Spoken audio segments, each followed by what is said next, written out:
program starts in 5 minutes.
This program starts in 2 minutes.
program starts now.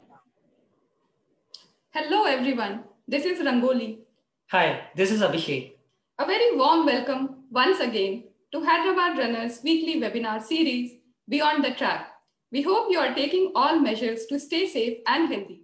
In an effort to keep you constantly aware and educated, Hyderabad Runners brings you Beyond the Track, a 1-hour live webinar series of conversations with some of the highly distinguished experts from running and sports field to help you all equipped with both theoretical knowledge and practical training.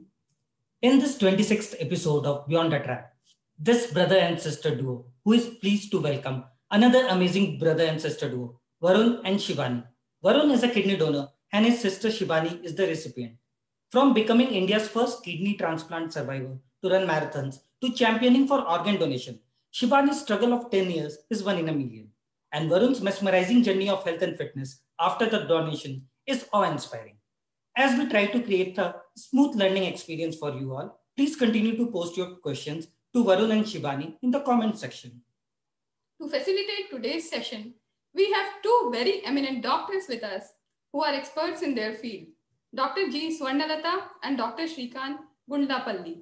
Dr. Shrikant Gundlapalli is a nephrologist at Asian Institute of Nephrology and Urology, Hyderabad.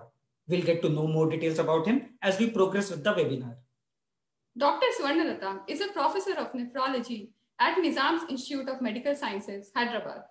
She has 17 years of experience in clinical nephrology, dialysis, and transplantation, and has been treating around 100 patients daily in OPD. She is a fellow of Indian Society of Nephrology and a fellow of Indian Society of Organ Transplantation. She has close to 70 publications in various national and international journals and has been a key speaker at several reputed nephrology conferences. She is heading the Deceased Donor Transplantation Program of the State Government of Telangana, Jeevan Dan, and has streamlined its functioning since its inception in 2012. Well, it is very interesting to note that she is also a marathoner and has completed a couple of half marathons, including our very own AHM. Without further delay, I would like to invite her to introduce and welcome our speakers for today. Over to you, Dr. Swarnalatha. Thank you, Rangoli and Abhishek, for a nice introduction. It's my pleasure to be a part of this program, and I thank the Hyderabad Marathon Group for giving me this opportunity. A very warm welcome to all of you. So this episode is going to be a very special episode because we have two heroes, rather a hero and a heroine who will be sharing their experience as a kidney donor and a transplant recipient and a champion to become a marathoner. So we have a Shivani who is an organ transplant recipient. She received kidney transplantation 10 years ago. As a nephrologist, I know how difficult it is to find a donor and undergo the transplantation. In our daily clinic, when we see a patient, 10 people come along with the patient. When we ask about, they ask them to donate the kidney, they run away. So it's very difficult to find the kidney. I can imagine what meant the trauma she has gone through to have a kidney donor and to cope up the transplantation. It's very difficult to come back to a normalcy after transplantation because they have to be on medications for lifelong, which have influence on the mental and the physical health. So she has not only come back to normalcy, but also she has chosen to become a marathoner as a healthy lifestyle. So I think we should really appreciate her in motivating not only to have become an organ donor, but also to choose a healthy lifestyle by running. So I really appreciate. Coming to her profession, she is a multi-skilled professional motivation speaker, social influencer, co-founder of a Grayscale Production, which is a visual content creation company.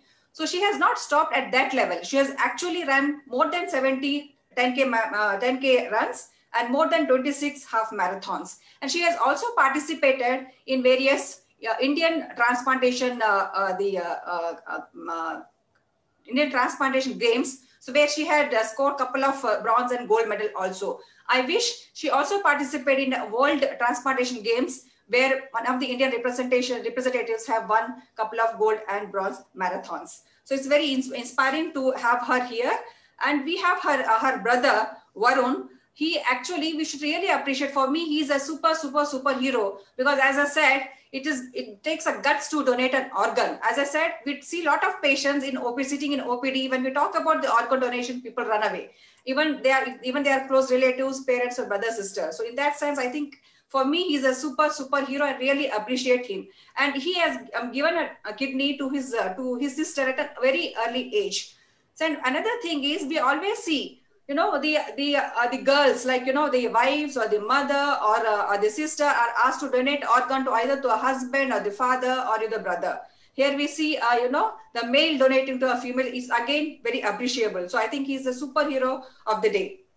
So professionally, so like he's working in the hospitality service industry with the brands like PVR, MR and DLF, and now he's working at Asian Cinemas. So I should really appreciate Shibani because he has taken his brother also into the healthy lifestyle that is running. And he has recently started the running and he has attended few of the 10K marathon. So we are fortunate to have both the duo, the brother and sister, to promote the dual cause, that is organ donation and the healthy lifestyle. So I really welcome you, and over to you, Shibani and Varun. We are eager to listen to you, your journey from an organ donor to organ recipient to a marathoner. Over to you, Shibani and Varun. Thank you, Dr. Swarnalata. I think you did an amazing introduction for both of us. What do you think, Varun? Yes, absolutely. I mean, very much honored for such a nice and wonderful introduction, and I feel a little emotional today. Yeah, it's equally. We both are feeling very emotional because today, if I have to say, it marks the celebration for me particularly. I mean, I would have done marathons, but I never, at that point of time when I was going through all this, ever imagined that Varun will become a part of this. I am really happy and super proud of my brother. If I had to do something to really mark this occasion, I'm going to salute my brother. Thank you. It is really emotional thing, but before wonderful. Let's, Varun, share our journey with people, what we have gone through. And I think ideally, aptly, I think they have given a gift that is life, is actually beautifully given by Hyderabad runners. I'm really honored. And also, if you actually see, it says gift a life. Actually, I was gifted a life. And when I start my story, I always say, a girl was born again.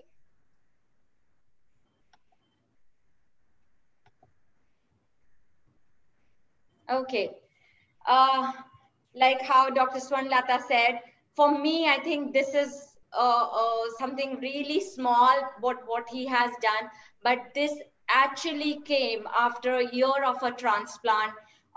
Varun was not in India at that point of time, and I was called in to felicitate him as being the only male donor that year. Being younger to me, and still went ahead and wore a cape of superhero and donated his live organ, which is his kidney, to me. And today, if I sit here, I think all my gratitude and ode to my brother, where it says certificate of appreciation to Mr. Varun Malhotra on 28th of January 2011 for the selfless act of organ donation to his sister, that's me, Shibani. Okay, let me just, before we go actually to the slide, let me just share my story in bit. So I was diagnosed with a chronic kidney disease, which is where my kidneys, both the kidneys had shrunk at the age of 24. So I was newly married and settling into life, and 6 months in this period, I was diagnosed with the chronic kidney disease, and the result was that I understood that my blood pressure was 150 by 120, which was really high. So further diagnosis and the doctor's opinion was, let's go for a transplant. But I think at that point of time, to kind of accept this and have this reality and take up the course, I was not very strong. I kept asking myself and to the world, why me? That big question, that why was I into the situation when my career was good, when I had a life partner who I had really, really wish for, and something like this happened. And from there on, the struggle started. I think the trauma, the struggle, I really lost a lot of weight, but I decided for myself, both my husband and I and my entire family decided for myself that I'm going to fight it out. It wasn't easy. It is never easy to kind of face the challenges which life gives you, but it happened. And I started to kind of modulate my lifestyle more, do more exercise, which I used to do before as well. But the inevitable happened in 2010. My creatinine was really high, my potassium levels were very high. I mean, I did not have many complications as compared to what others would have. I was put onto a dialysis. Now, I was 31 years old, and the doctor said, let's do the transplant. By then, I was pretty much okay with the word transplant. And the thing was, who is going to be my donor? So within my family, my mother was diabetic. My dad was not sharing the same blood group as mine. So that was two things that I had thought. I had never thought it would be my younger brother. So what Varun did, let's hear for him. So I was, I could see her, I could see you in a struggled situation over 4-5 years. And I think it's a hardship that, not most of the people go through. It could be a phase, but for you, it was, both challenging personally, professionally, and, emotionally also, because as you said, things were normal with you, things started to move on, and suddenly you had this concern and issue with your, kidneys. And I could feel, but, again, it's somewhere, it has to, be a little this thing. So I was preparing myself, to be honest. I was preparing that, let the time come, let let Shivani and Gautam, go through all, stuff, what they want to do with family and all. When it came to my father, I said, okay, let them also try, ultimately it is going to be me. So without even thinking, I was prepared. I didn't have to, think it twice, because it's family. And ultimately, one has to, contribute whichever ways. So I don't see that, it is a big thing I have done, but I always feel that it's just a very small thing. I don't, feel that. Again, I'm very emotional. I can't express it. But yeah. But Varun, I think this was the most difficult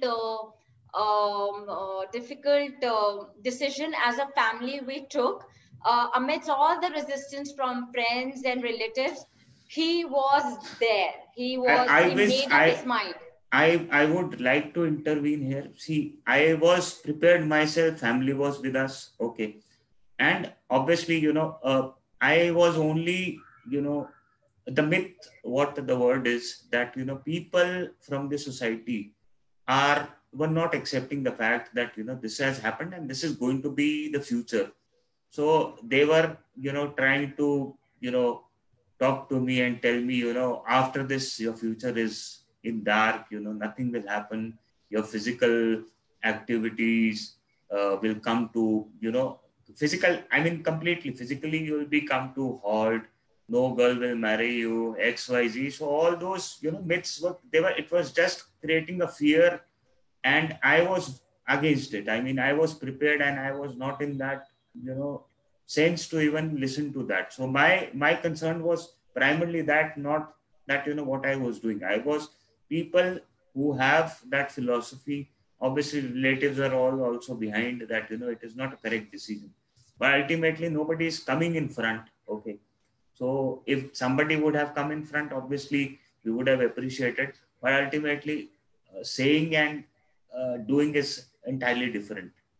Yeah. So I think even before the transplant, we were ready for the transplant on 12th of March, which is this D-Day, how we say. before a couple of days before we tried, my husband and I was really scared for him that I think he should not go ahead. And we really talked him out of this situation by saying, you should go back. We have done all the tests. We have done all the legalities, all the formalities. But within my heart, I am not ready for my brother to go through something, and something like as the surgery as critical as this, because I may go through anything. I said, I'll go through my dialysis. Don't you worry, I will. But he said one thing, that it is a signed deal. I will just go ahead. And this is the day we were lying next to each other before they would take us to the for the surgery. It's 8 a.m. in the morning, and I Post don't this, know what we have was to get going in ready. your mind. Post this, we have to get ready. And only thing, the emotional aspect is always there. And I was just hoping that, things go well from here. Okay. Yeah. In terms of mentally, both are prepared, but obviously the doctors have to perform now. So we just have to pray to God that, whatever they do, they should do it well. Yeah. So I think it was the toughest thing for my mother to see and my husband to see both of us going together in the OT at 8 a.m. in the morning on 12th of March. And yes, by 10 hours, within 10 hours, the family got to know that the surgery was a success. Yay. And Varun was out in 8 hours and I was out in 10 hours. And what happened was we both asked for each other. He asked for me and I was like, where is my brother? Where is my brother? So everybody in the hospital was like, doctors, oh my God, what's wrong with this brother and sister, that the recovery phase is over and then they are back again. And yes, mine was a 15-day extended period in the hospital, total isolation. And for Varun, it was life as usual, couple of days, and he was back in the yeah.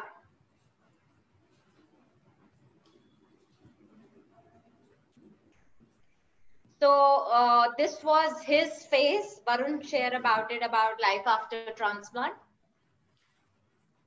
Yeah, I went back to normal. It was just 2-3 days thing, and Varun?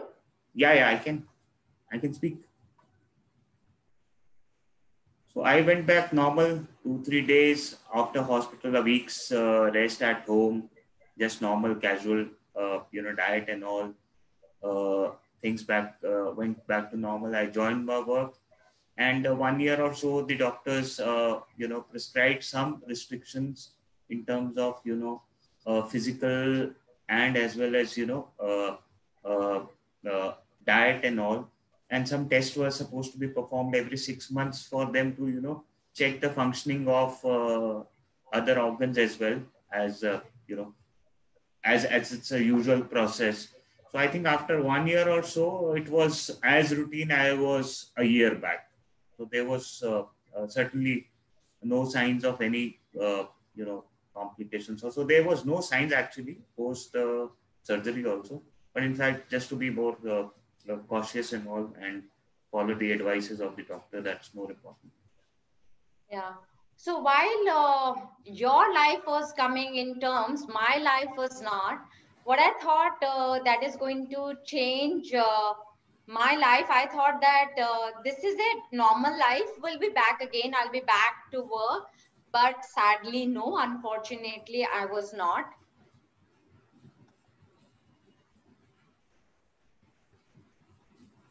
Just a sec, guys. I think I'm not able to.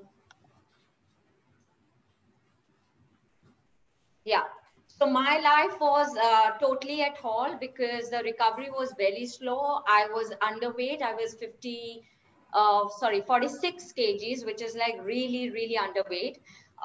The fear of catching an infection was so ingrained in my mind that I started to become more depressed and crazy. Resultant was that totally. I felt my normal life will never be back. It'll be impossible. No social life, not going back to work. And to tell you all, I didn't look at myself in the mirror. So this is where I see myself with a mask on, and every week I would have to go to the hospital initially to get my test done, and then it gradually moved up to a month.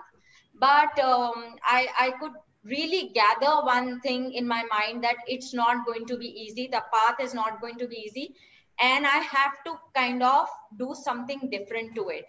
So how things started for me was, after 3 months, I started to walk, but of course I had to wear a mask every time. And how I say, my journey started with that single step, and I started to walk, but I was too weak to kind of endure that time. So I would do for 10 minutes, 15 minutes, 20 minutes, 30 minutes, and that's about it. And I would come back home.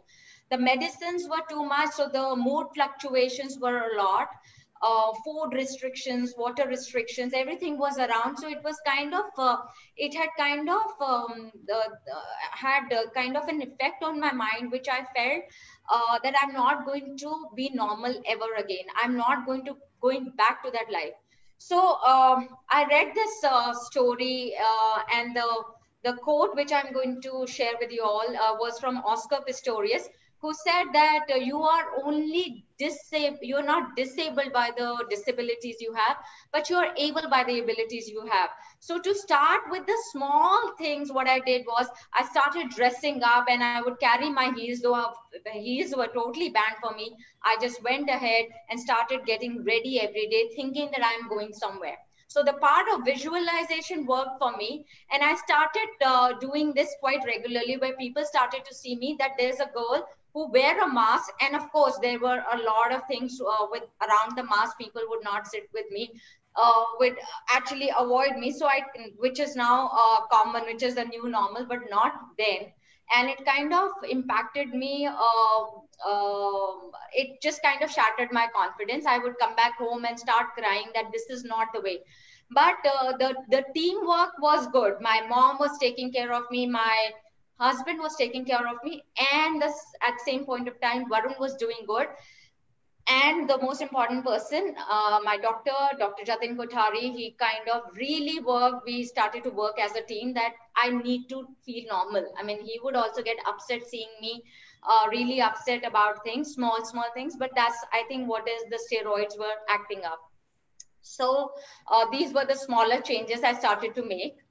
And clearly, when I wanted to pursue fitness in about a year later, I went to a lot of gyms, and I went to a lot of yoga trainers who are really best in the industry. But because of no awareness, the first thing they would ask me, what do you mean by a transplant?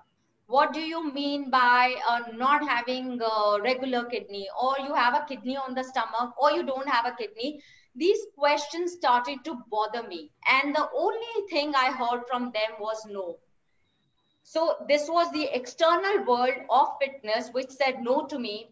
They were within the, not within the family, but the relatives, the extended family, and people started seeing me in a light of sympathy. They would say, oh, poor Shibani, I think her life is just now over. She will not be able to do anything.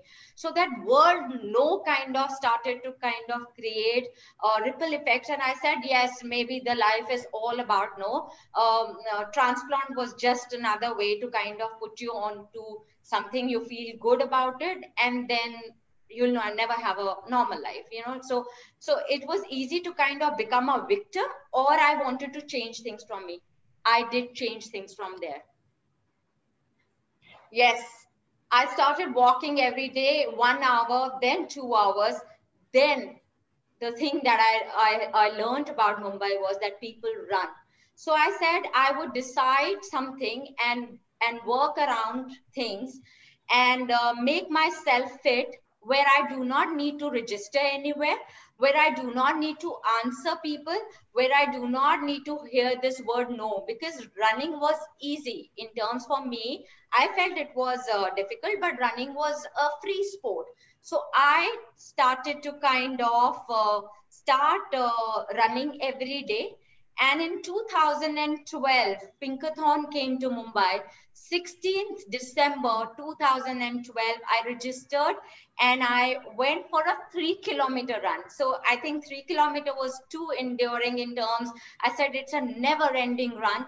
But what really came out of this was I announced to the world that I have arrived. So more than anybody else, I started saying to myself, yes, I am alive. And this was a struggle of 1024 days, which had resulted in something like this.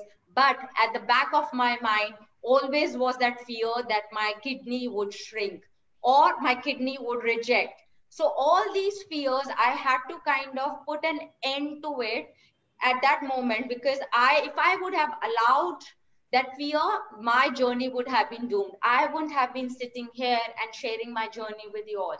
So that 2012 was a turning point for me. 2012, I decided for myself, this is the way forward. I am not going to go back from here.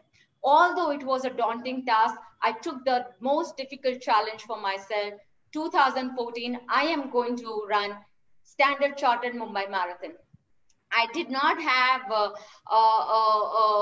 any timing certificate because I was not sure how it's going to be. So every day I would say, okay, I will run 10 kilometers, 11 kilometers, and my husband would carry water along with him and run along with me, just to make sure that I am not discouraged by my fitness, or I'm discouraged about that I'm not able to do, whereas other people are able to do. So I decided that one day that I'm never going to compare or complain about my life, because my life has been given by Varun. I've given a second chance and an opportunity which I shouldn't be losing it anymore. So I made the full thing, and 2014, I crossed that finish line. I was in tears and I was crying.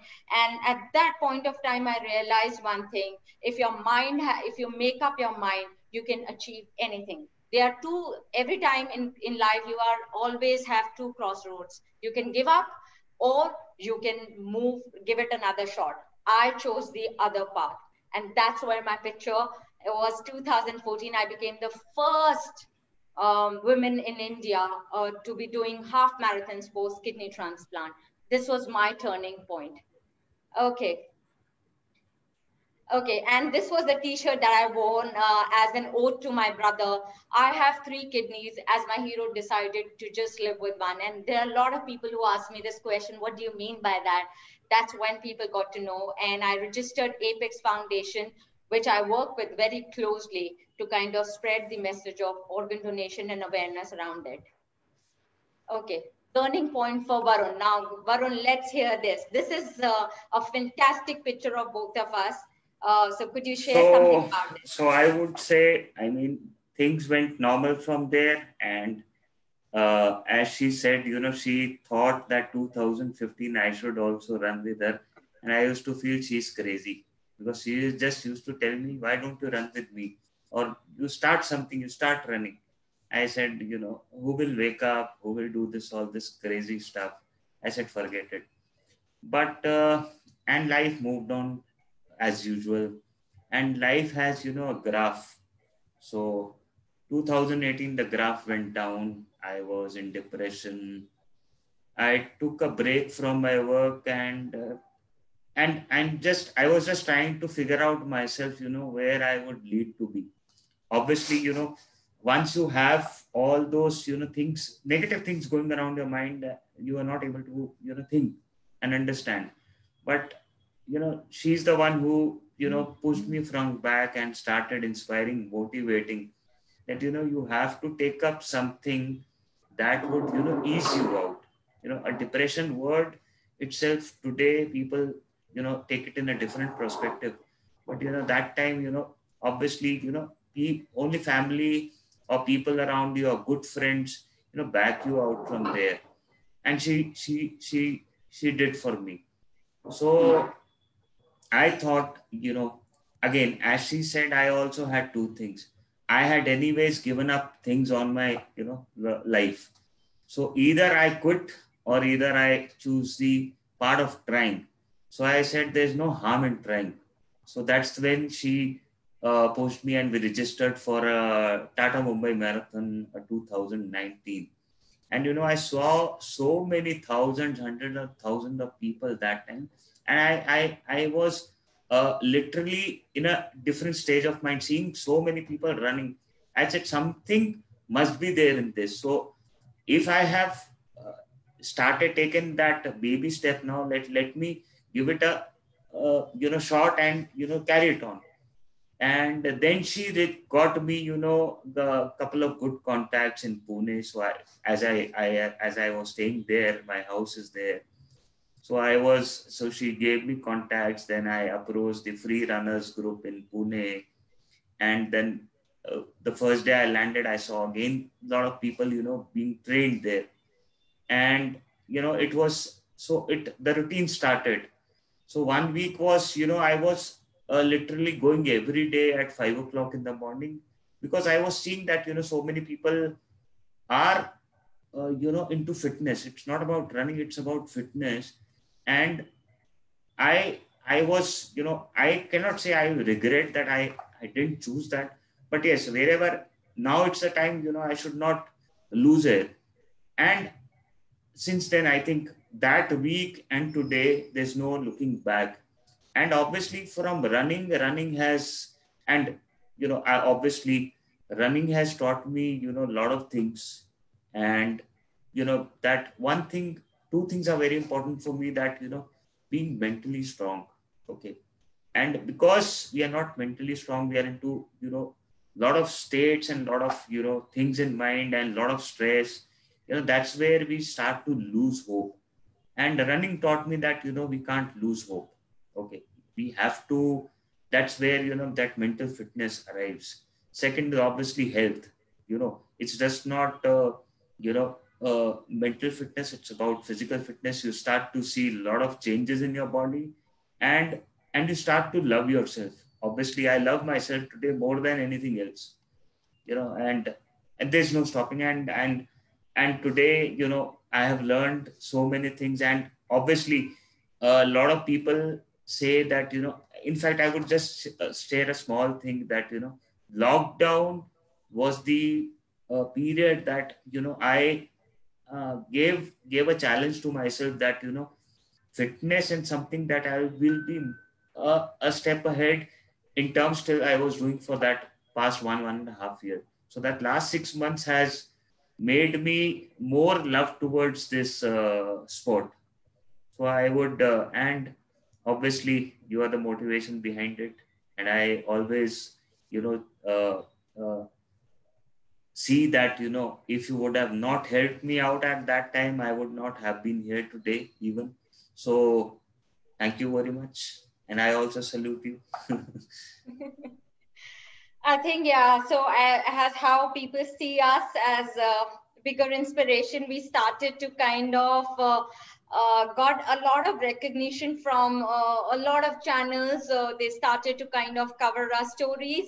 In fact, Tata Mumbai Marathon became quite instrumental in our story. Why? Because when they heard that we both will be running, a lot of support kind of came in with Times of India, and a lot of newspapers sharing a lot about us. That's how a lot of people approached us, and they said, if you guys can do it, we guys can do it for sure. So that's how I think the message was also very clear, that it was organ donation. People started, my friends, my family started to become organ donors. They have kind of registered themselves. So I was really happy that we are moving in the right direction. And for me, every time seeing him just became another push for myself, that if he is doing it, I will do it also. So every time we started to see each other in a motivating light, he would call me, ask me things about it. I would tell him about things that I have done, and then take reviews from him as well. And I think we just became a beautiful team with my husband and then my doctor, because we have been very, very cautious in terms of our medicines. I've been really cautious of getting my test done. In fact, I got my test done day before yesterday, and my reports are fabulous. So I'm really happy that with the support of the doctor And of course, taking it every step with that great caution. I think it's very, very important, which I share it with people who haven't gone through this also. It's very important to get your test done. It's very important to take the right kind uh, uh, advice from the doctors, from the experts is very, very important. So that's how our yeah. And the beauty came when I was on the front page, where I had to put an ode to Varun. I mean, I'm really thankful that he has given me a second life. I carry his kidney, his part with me, his organ with me. I mean, I feel at any point of time when I think about anything negative, I just think about it, and I kind of get that spirit right in me, that I am doing justice. I'm living to the fullest, and I really want to kind of do that. And I think he has exhibited really similar. So I just wrote a letter to him that you inspire to me better, because for something what he has done, it was very difficult. If I given a choice, I would have thought twice. He was younger to me. He was younger, 5 years younger to me, and he took that decision. And today it's a decade. We are going to complete 11 years in 2021, early 2021, and a decade has kind of just seen the ups and downs. But what has stuck to us, what our values our parents had given, that stay strong, that nobody can make you weak, and never, never, never give up. Yes, and of course, it was not limited to running for me. I did cycling, I did my first 50 kilometers and then moved on to other distances. I started working out in a gym, which was still a kind of a restriction and a myth for people, but under the guidance of a good trainer and a good of course the advice coming from my doctor. I started doing rappelling, and last year on my birthday I did skydiving. So it was just not limited to running. I kind of wanted to break a lot of barriers which I had, and I always feel the limitation is in your mind. It's all about just kind of making it up. For Varun. Yeah, and as I said, uh, no looking back, and now things, as I say that now it is more about loving myself, and I learned from my fellow runners, from my not just Pune runners, even Hyderabad runners. I start, I talk to them, I seek their advice, how to improve myself and how to learn. And again, as I say that I don't see myself at anywhere. I just see myself as a learner every day. Yesterday whatever I have done, how much kilometers I have done, I don't, I just take it as a this thing positive, that next day what I'm going to do. But only I ensure that just a slight percentage improvement, that is what I want, and I want to learn from there. I don't want to show off and tell that I'm a professional. No, I'm not a professional. I'm just a learner. I will learn every day. That is why I've taken this sport. Yeah, likewise, Varun. For me also, even if it's a improvement of 1 second, I celebrate it. I take advice from a lot of people, but yes, I know about my condition really well, so See, I kind of I'll interrupt here. It is, see, you create a bond with people. Running has taught me that also. You know, I was in a lone stage. I used to live in isolation, I would say. And I had very limited people to talk about. And today I ensure that, interact with so many people, and so many, good things, I hear from them. That's where, because it's two-way. You have to listen, you have to talk.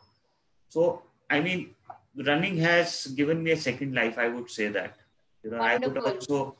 I would also, like to appreciate for that running something has given me a second life. I never thought that, I will also be out of that situation. But again, as I said, I will always thank you and keep inspiring and motivating as always.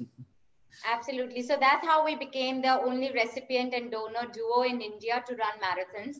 So I really hope there are more siblings or there are more people in the family who are organ donors and recipients to take up fitness, not necessarily running, but taking up fitness and have a positive attitude towards life. That's how we see each other, and we give high fives. Varun, high five.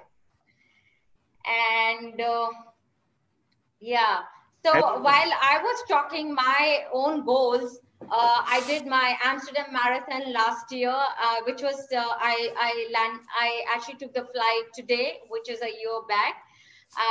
And kind of representing your own self, in an international space, I was really proud of myself. From the hospital bed to coming up to here, it has taken me a lot of time, a lot of pain, a lot of endurance, and a lot of hard work, which I think I'm really, really proud of myself too.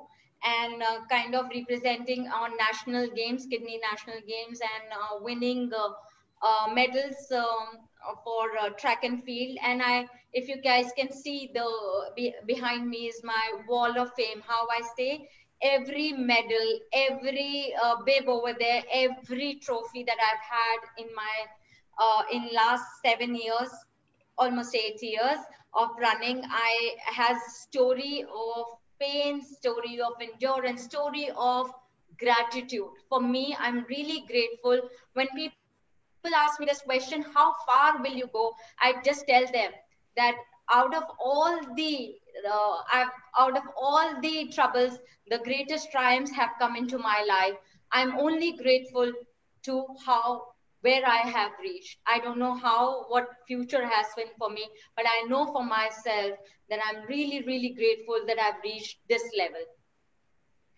And obviously, are also, I never considered that, I'll be doing something like this, but I'm again, as I said, running has given me,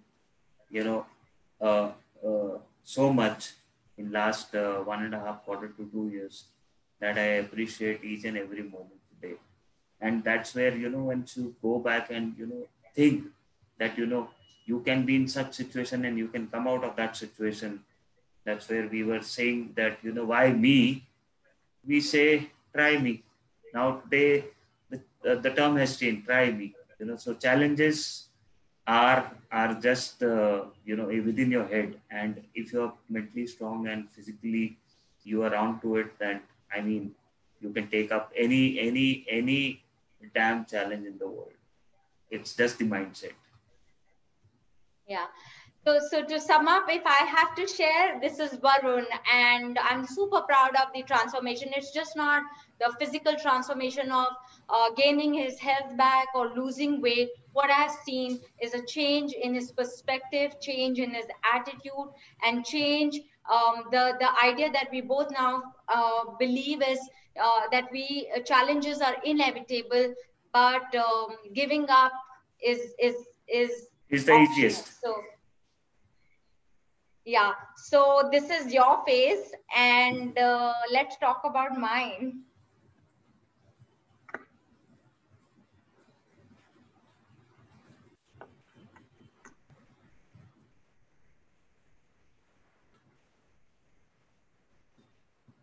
Varun? Yeah. Super fantastic. I mean, where you see all those 4 pictures, you see that, where there is a will, there is a way.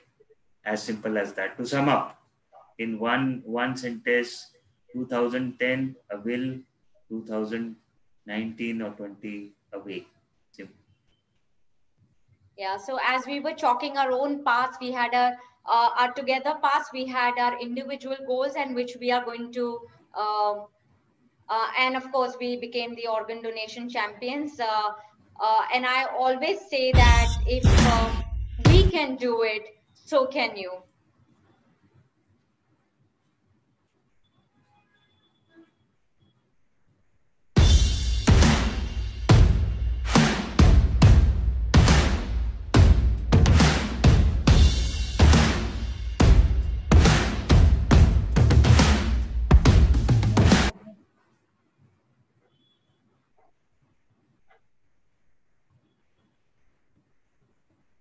I think something with the network.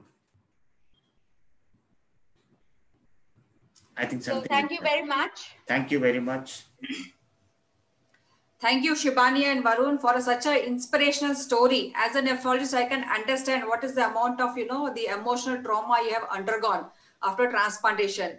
You need to track your, kidney functioning. You need to get a creatinine, alternate days and then subsequently, and have a, track of the drugs what you are using. So it's like a hairline balance. Once you increase the dose, you get into, the infection, and it decrease the dose, you get into rejection. So balancing that is very difficult. You overcome all those challenges and then got into, you got from bed to a track, what I can say.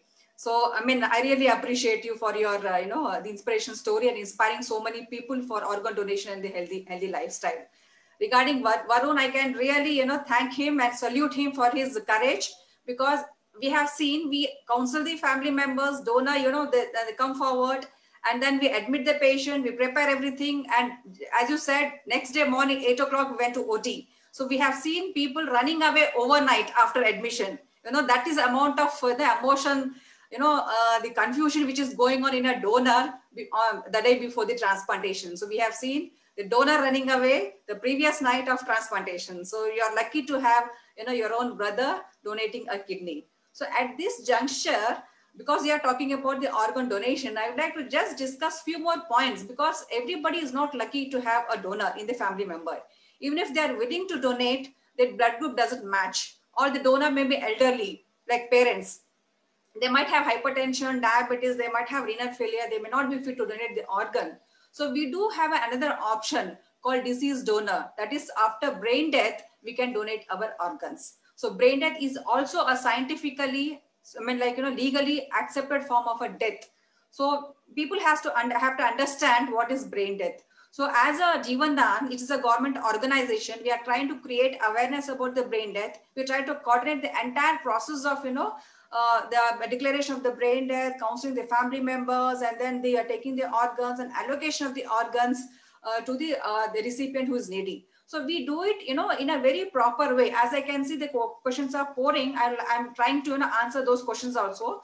As we can see, the donors, they ask us, where the kidney organs will be going, whether it will be given to people who are rich, or is there any, the illegal trafficking of the organs. So let me give you the confidence that they have very good, transparent way of allocation. We have very good website. You can just go through our website, jeevandaan.gov.in. So it's very transparent, and we have a scoring system, and people who are deserving, so they get the organ. But despite that, there's a mismatch. We have thousands of people waiting for the organ transplantation, but we have only few donors.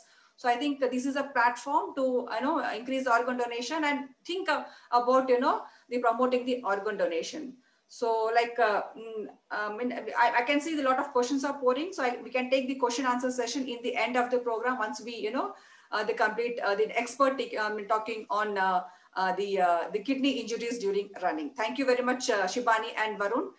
It was a very nice inspirational story. I think you have motivated many people, and now people who are healthy don't have any reason to say that I don't have time, I don't have the energy, my age doesn't permit, something like that. They don't have any excuses. So you have made the point very clear. Thank you very much. We'll come back to you again for the question answer session. Thank you, Varun and thank you. So while we are getting trained for the marathon, we concentrate about our own, the heart rate. So previous sessions, I've attended few previous sessions. So we talked about the MAF, that is maximum aerobic fitness. We talk about the VO2 max, that is the oxygen consumption. We try to train our muscles. We try to train our the breathing capacity. But somehow we try to forget the kidney, which is the most important organ. Because kidney tries to purify the entire body, and it is something like a director which tries to control the sees that every organ in the body is functioning good. It tries to prepare the whole body and the milieu in the body, so that the BP is under control, you have electrolytes well under control, and you have energy supply to all the organs, so that we can run comfortably. So to talk about this on this topic, we have an expert, Dr. Srikanth. He is a nephrologist.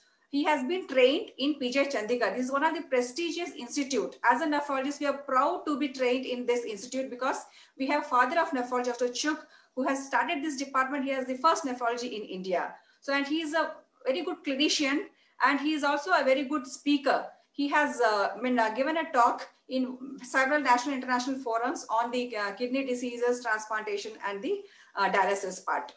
So can I have Dr. Shrikant, please, to talk about the kidney injuries while a runner should take care.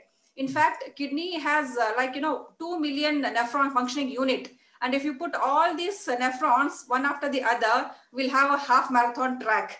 So that is the capacity of the kidney. And you could see the Varun and Shibani running with a single kidney. That is the capability of the kidney. So we'll talk more about it. And I request Shrikant to please take over. Yeah, thank you, ma'am. Thank you for the kind introduction. Good evening, everybody. It's a really inspiring talk by both Shivani and Varun. Like, even I lost track of the time. Unfortunately, the lack of time, now I'll have to probably cut down my talk. But again, I once again congratulate both the donor recipient duo for an excellent talk and an excellent inspiration for all the people, for all the runners all over the world. So my talk is on renal complications in in patients with who run in marathoners.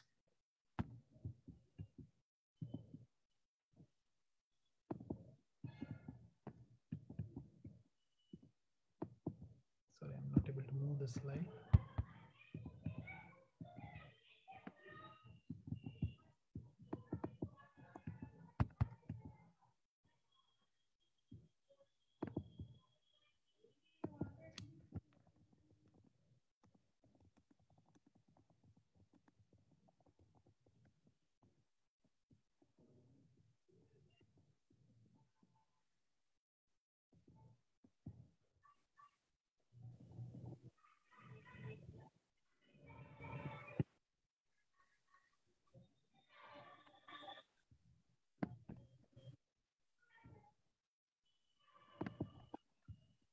Yeah.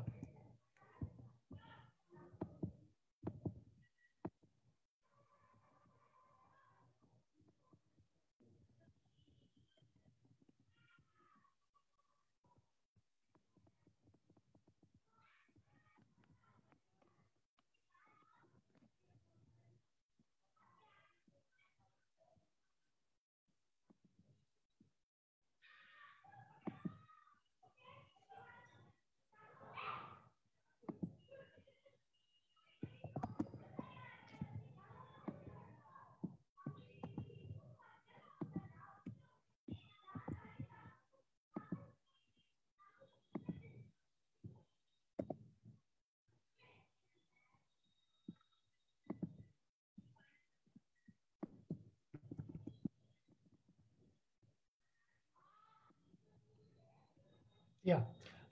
So when it comes to the runs, most of you would have thanked all the people who have been giving you water and supplements throughout your run.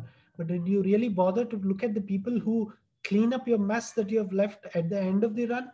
Probably not. That's what happens to the organs also. So you probably discussed a lot about lungs, heart, the muscles, as what ma'am was suggesting. You know about the muscles, you know about the type 1 and type 2 fibers, you know what is VO2. But did you really know what happens to the mess that you have created in your body at the end of a run, and how these systems, these excretory systems, need to manage the body to clear off the dirt that has been left out, clear of the murk and metabolites that have been left in your system?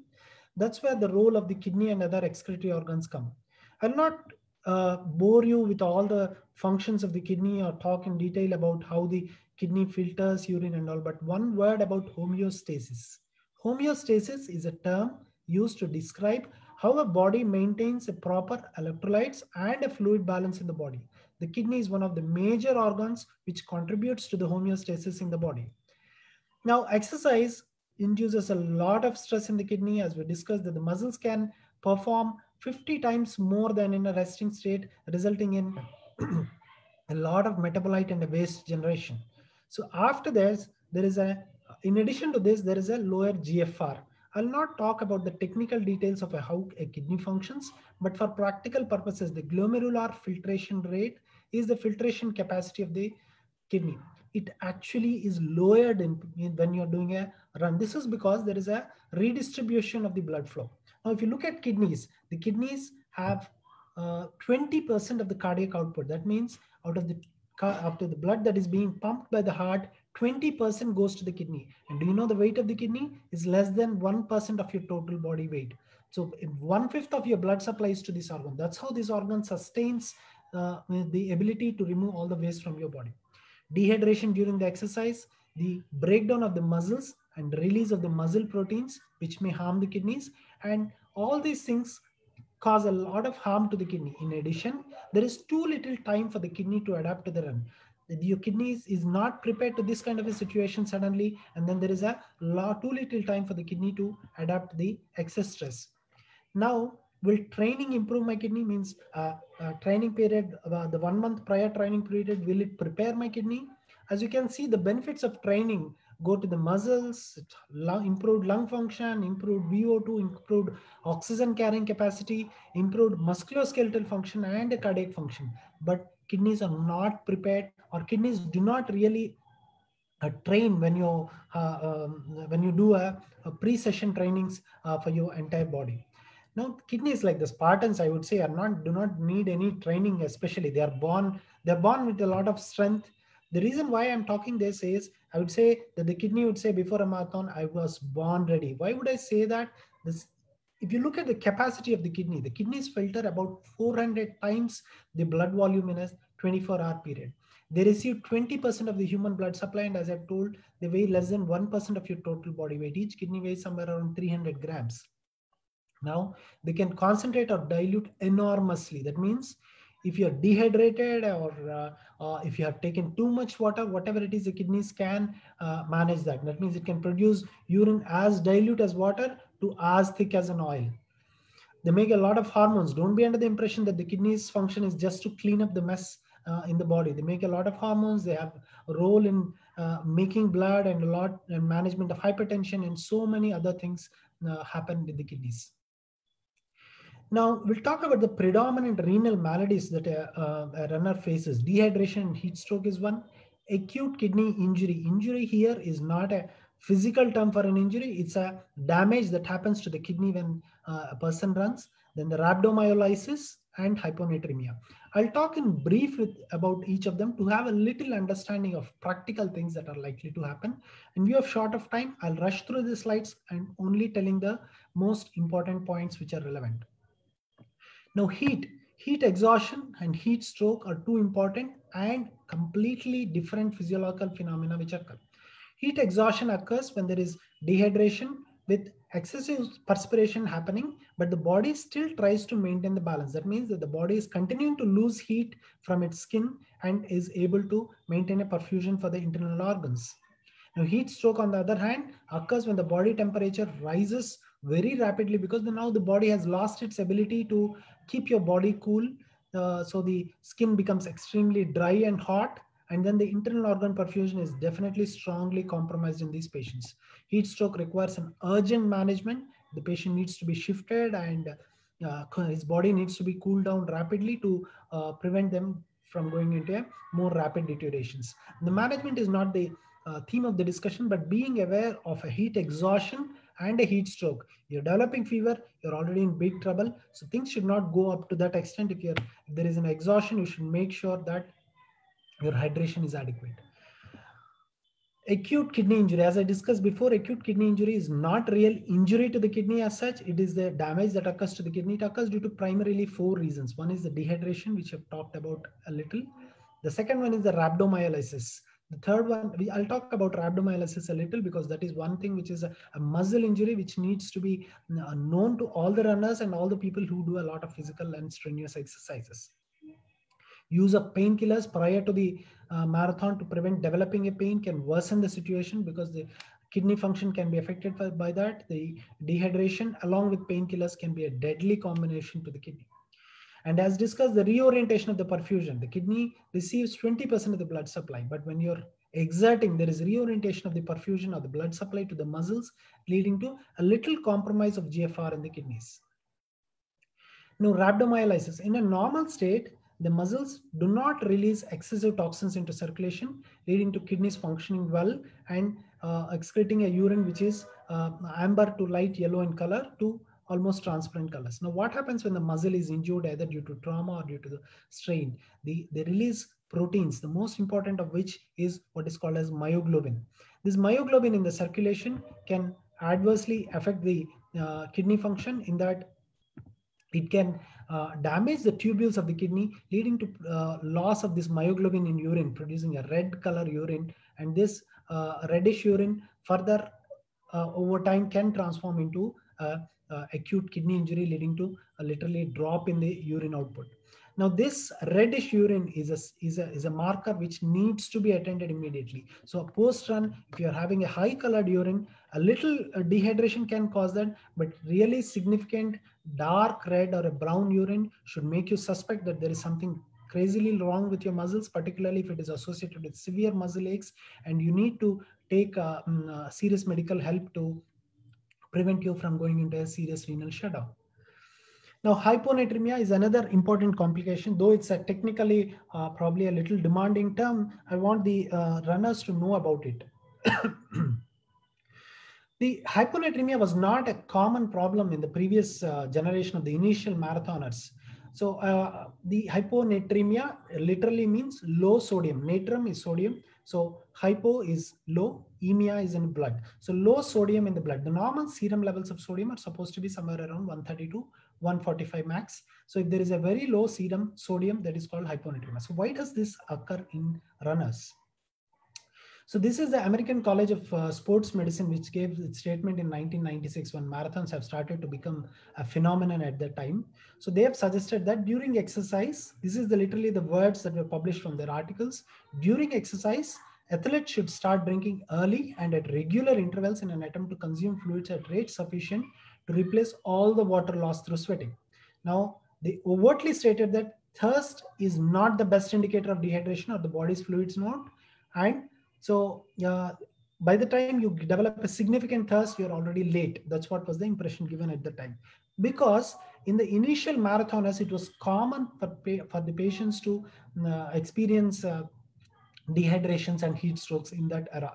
Now, with that insistence on fluid intake, there has been a lot of problems of patients turning up in ER with altered sensorium, vomiting, which is probably similar to heat stroke, but they are overhydrated. Now, what happens is these patients or these runners, I would say, would be taking a lot of excess water, particularly when you see in a marathoner, the loss of water, the sweat that the patient exudes or the person exudes is predominantly salt and water, and you are replacing it just with free water. Excess water intake of any kind. See, at the end of a marathon, you're supposed to, or usually what happens is loss of some body weight. So up to 2% body weight is expected in people. But if you're losing more than 2%, that means you're getting dehydrated. If you're gaining weight, actually, that is a problem. That means that you have taken excess water than what is required. Don't be under the wrong impression that if you're taking salt and water together, you'll not get hyponatremia. Mere addition of salt will not prevent your serum sodium or your blood sodium from going down. This is because the body's mechanisms to absorb water are very, very strong. And the excretion is predominantly salt with water. So that leads to a severe hyponatremia. So these all led to, again, changes in the concepts, and the same ACSM has given in 2007 a statement that one size does not fit all.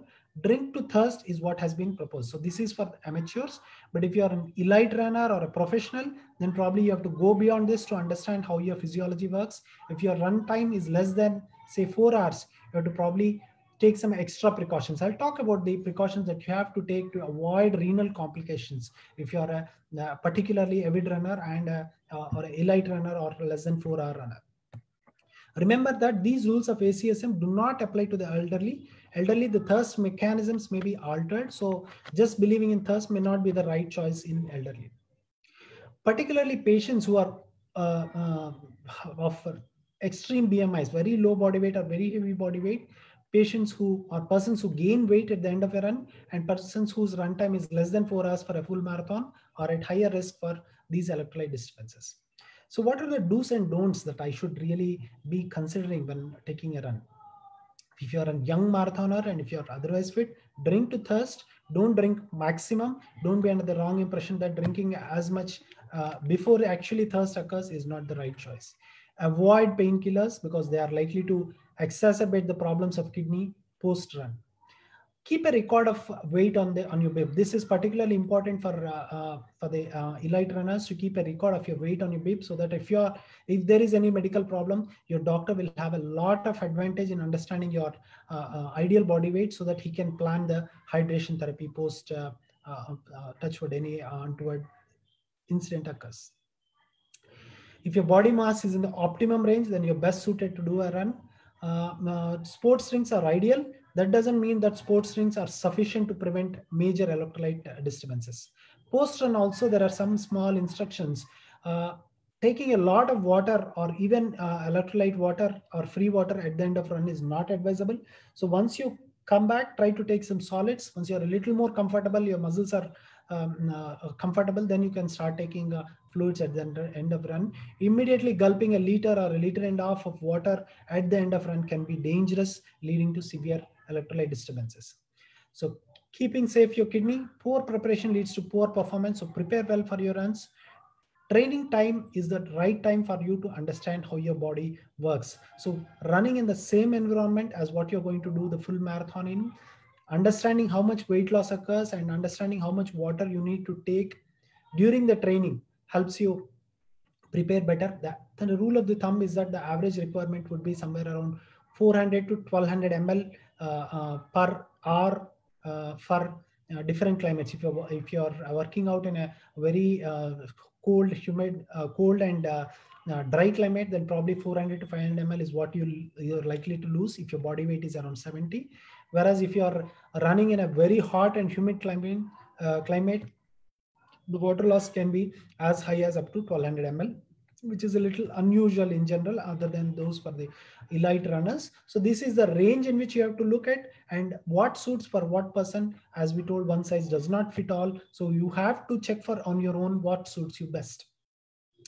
Warm up before the run helps you manage your muscles healthily. Hydrate appropriately is the right word to use. Sports drinks are better. Little and often is the right thing to do, rather than gulping at one point and then staying dehydrated for long periods. Post-run, start with solids, and slowly as your body tends to adapt and you feel relaxed, you can start taking the fluids.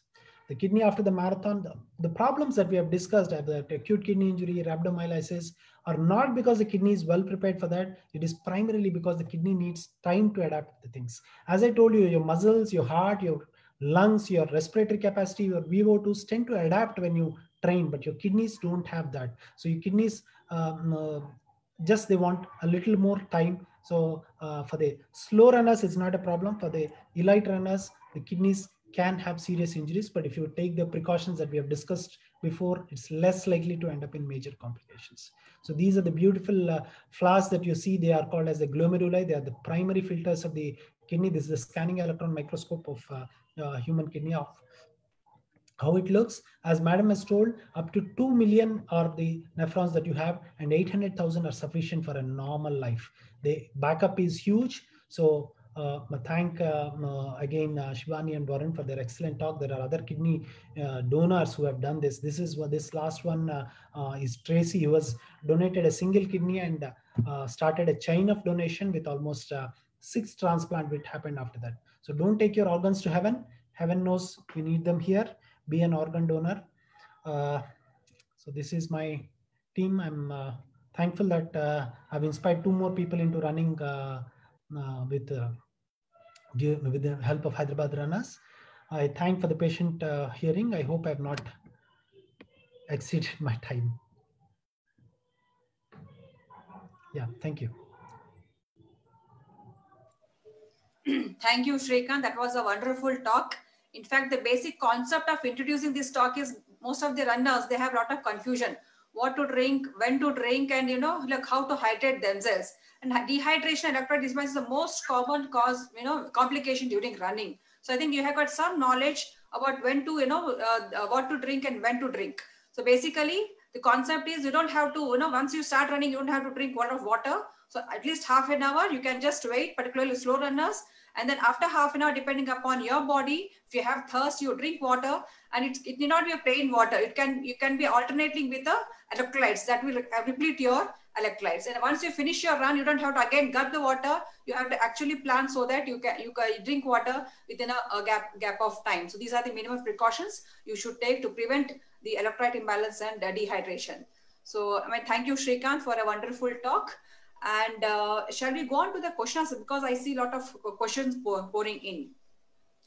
So I'll start with the Sonali. She has posted, is there a kidney transplant always successful? So can Shrikant, can you answer this question? Is kidney transplantation always successful, and how successful is it?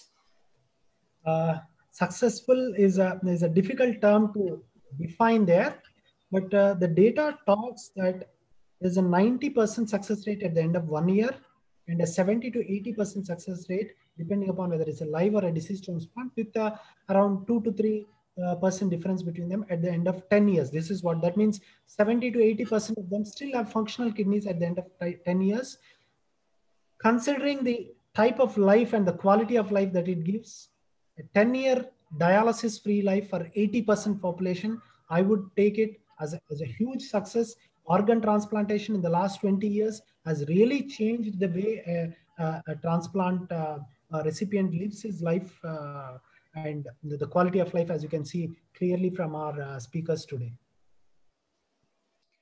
And there's one more question from Sonali. Are there any side effects of kidney transplantation? I think I have answered this. Kidney transplantation patient, they need to be on medication, immunosuppressive medication. So these medications try to, suppress your immune response. So that's why patients are more prone for infection. Which we are following now in the COVID era, social distancing, mask to prevent infection. We actually recommend all these things to transplant patients. On the other hand, they can have rejection. If the kidney, immunosuppression, we have a decreased in the dosage of immunosuppression, we are not giving adequate dosage, they can go into a rejection. So these are the most common complications which I can have in a transplant patients. So next question is,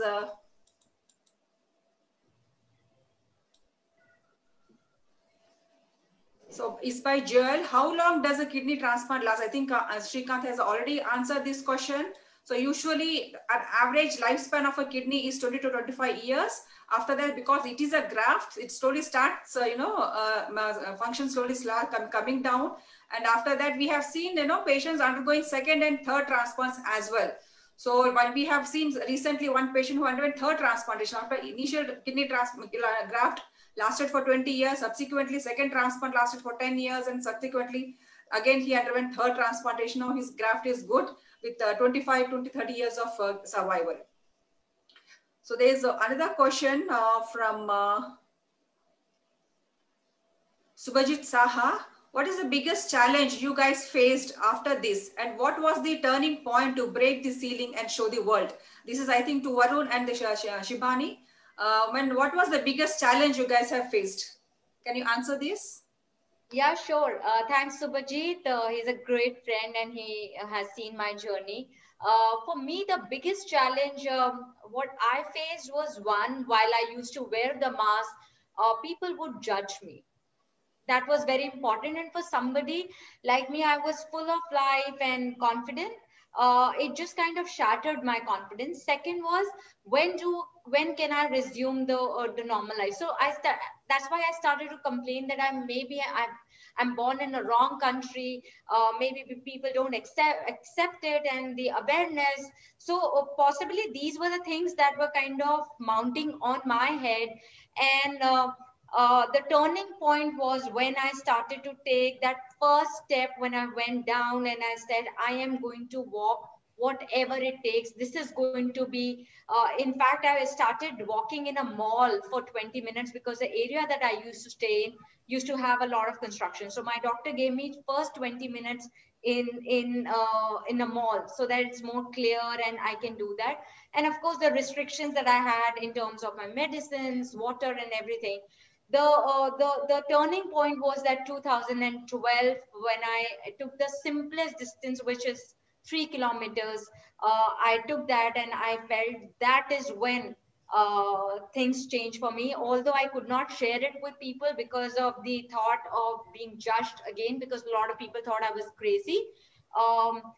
In 2015, it came out in the world, and people had to pursue me a lot to kind of share my story. So it took a long time. And in fact, I would say 5 years before I could share my story with people. Excellent, Shivani. I think the initial challenges, overcoming those challenges is the most important. Once you reach the critical point, then on the journey becomes smoother. So, I mean, I really should appreciate you to, overcome these challenges and reaching that critical point. There's one more question for you. Was there any resistance from the family when you went to a gym first day? Yeah, so I mean, not the first day, Madhu, but when I first went, everybody saw the video that I had posted, and this was about 3 years back. The resistance was like not from anybody, but from my immediate family, not from my husband, not from my brother, but others who saw that video says, "Are you sure you should be doing all this?"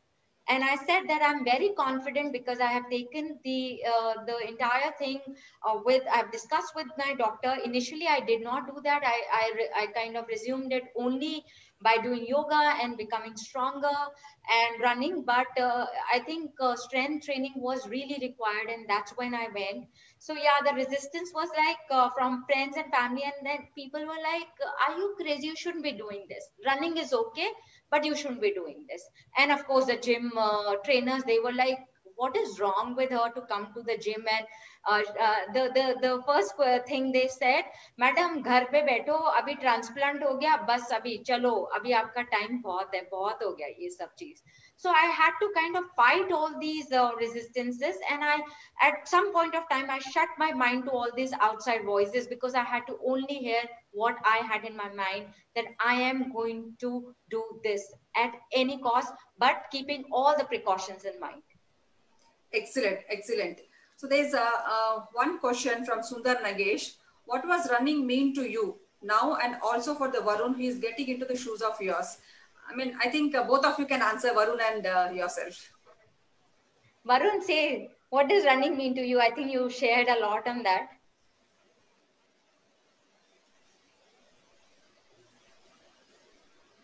Yeah, Varun, can you answer this question? More than anything, it is running now. I can't think, eat, sleep.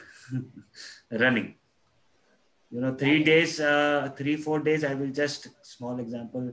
Since Sunday, there's heavy rainfall in Hyderabad. I was little frustrated that I couldn't run. Yesterday, I even there are a lot of obstacles near my colony, full water logging, everything. I planned such a way that I said I will do some miles today. Otherwise, I'll go in a different zone altogether. Excellent, Varun. That's what running is to me. Yeah, excellent. Yeah, I think and for me, I think running is feeling alive now, because every run is a new beginning. Every finish line is a new beginning. And I'm not scared of start lines anymore. So I think running makes me feel alive. So it's really big. Yeah, excellent. I mean, I think it's running and, physical fitness is like addiction. Once you get into this, and then it goes on. And without that, your life is almost gone. So you feel like you are dead. That is a duty of yes, doctor. running and physical fitness. True. So thank you. And we have next question from Neha. Does the transplant shorten lifespan? I think Dr. Shrikant, you can answer this question. Does a transplant shorten lifespan? Dr. Shrikant, please. Transplant will actually give you life. It will not shorten the lifespan. It will definitely prolong your lifespan for a chronic kidney disease patient. I would be very, very thinking twice to answer that question in the negative way. Transplant definitely changes life. If you have an option for a donor, if you have an option for a disease transplant as a kidney disease patient, there is nothing that provides a better quality of life. Yes, actually what happens is dialysis, though we have option of dialysis for these patients, Dialysis mechanical, we are trying to remove the whatever metabolic waste products are there in the body. It will not replace the whole function of the kidney. Kidney, apart from the filtration, has other functions like hormones, the vitamin B synthesis, and erythropoietin, the hemoglobin is also synthesized from one of the hormones secreted from the kidney. It has a lot of function. So transplant will only try to prolong your life to a certain extent, but you not have a good quality of life. Transplants definitely will going to increase your lifespan. So I think the audience got their answer, and we'll move on to the next question. Yeah, if time permits, we'll move on. Like I would, request the organizers to take a call on this. Whether should we move on because we have exceeded the time.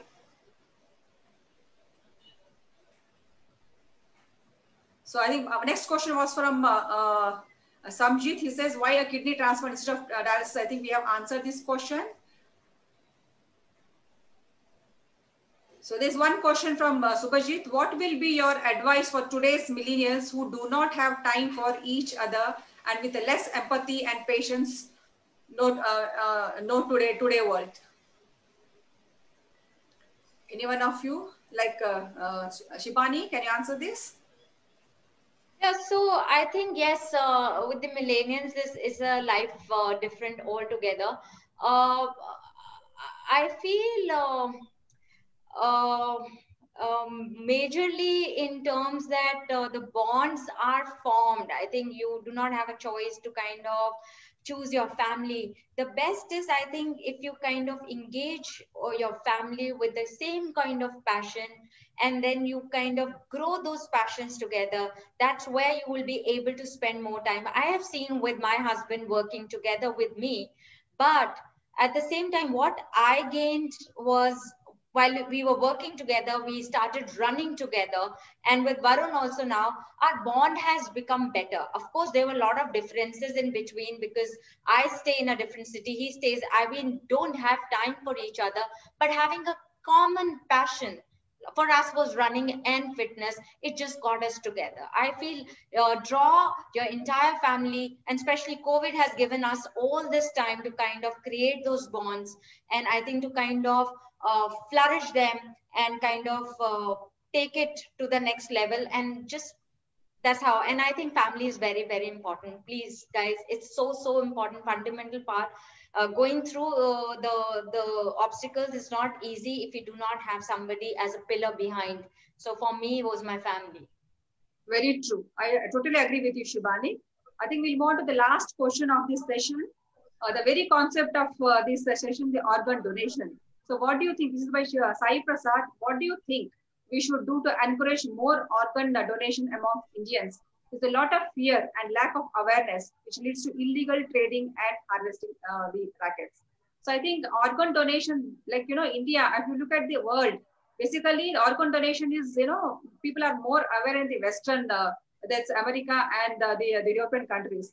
Awareness is little less in India. It should actually, there's a lot of scope of organ donation because a lot of people we see, dying of brain death. Even forget about the general public.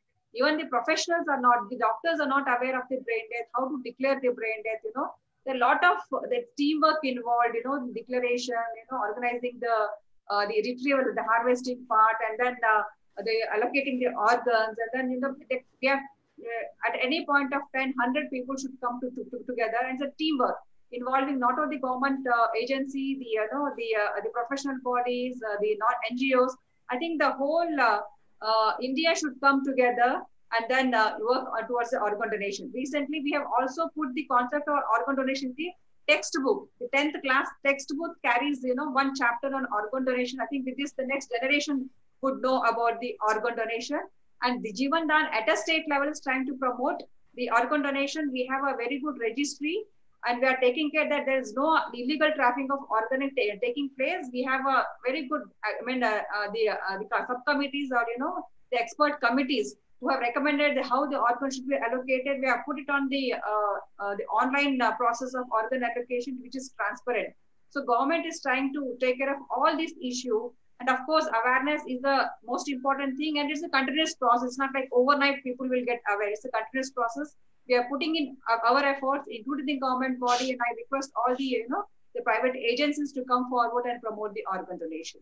So I once again thank all the speakers, right from Shivani, Varun, and Dr. Shrikant, for promoting the two concepts of today's the episode, the organ donation and fitness. Of course, fitness has been the very concept of this Hyderabad Runner Group. I thank the organizers also for giving us the opportunity. I thank you. Thank you once again, everyone.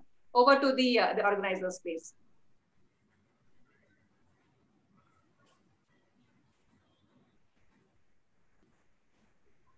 Big thanks to Dr. Swarnalatha and Dr. Shrikant for participating in today's webinar. We express our deepest gratitude to Varun and Shivani for taking time out and sharing their inspiring story with us. A few key takeaways from today's talk: the importance of kidneys for our health and how to manage them. And we also got an awareness on organ donation, some of the myths around this noble cause, and how can we contribute towards it. And not to mention, an awe-inspiring, tremendously heartwarming story of family bond and selfless gifting from the powerful brother and sister duo, Varun and Shivani. Through the years of struggles of external perception they both had to overcome in their co-journey towards fitness. Our deepest gratitude to all the speakers once again for taking the time out and sharing your experiences and learnings with us today. Finally, last but not the least, we would like to express our gratitude to the wonderful audience. Thank you all for spending time with us today. The recording of this event will be available on our Hyderabad Runners Facebook page as well as the Airtel Hyderabad Marathon YouTube page. Please come back to watch again and share it on your social media profiles and to others who can benefit from this. We will be back next Saturday at the same time with yet another expert and yet another interesting topic for you all. Until then, this is Rangoli and Abhishek from Hyderabad Runners signing off. Stay safe, stay healthy. Bye.